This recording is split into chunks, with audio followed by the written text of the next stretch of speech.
ya Mwanatosi. Today nimesikia watu wameongea sana, but I've seen the reflection of Mwanatosi in Madam Mary Witi. I can attest she is really an icon, because when you see Mary, then you see Joshi.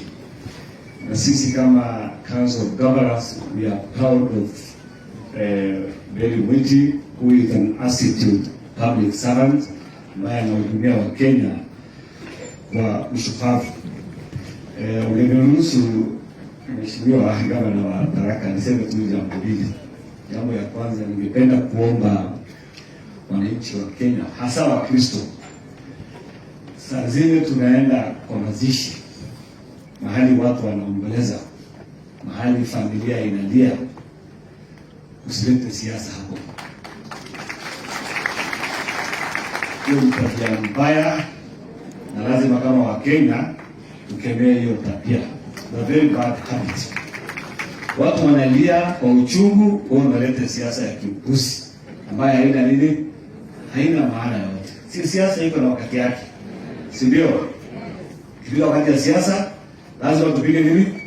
Lakini wakati ya kuomboleza, sasa ile mzee Francis kama huyu analia, ndiye analia na familia, si tunajua siasa. Mimi naomba Wakristo, sababu sisi Waislamu hatufanyangi biashara sana. Kwa hiyo wakati wa mazishi nini? Si ndio? So nimeona deputy governor hapa akiongea mambo ya kato rasmi. Mimi kama jirani tuko na shida. Sisi tunataka security ifanye kazi yake, wafile kabisa hao wahalifu, tuhakikishe uhalifu imeisha ndani ya Meru, Isiolo pamoja na nini? Na Laikipia, kwa sababu tuko na same problem. Na sisi ni jirani ya watu ya Tharaka hapa na Wameru. Sisi tunaomba tu Mungu. Tunaomba Mungu hiyo baraka tunaona inakaribia ikuje huku kwetu. Na nafikiri Wameru wanaelewa, tutasema asanteni sana na Mungu awabariki.